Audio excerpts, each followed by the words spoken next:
புன்னவனத்தினில பெடக்குயில் கூவையில உன்னுடைய வேதனைய நான் அறிஞ்சேன்.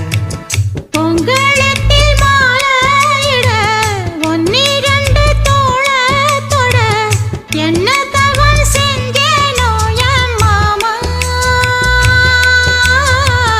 வண்ணக்கிளி கையத்தோட சின்ன சின்ன கோலமிட உள்ள மட்டும் வழியே நானே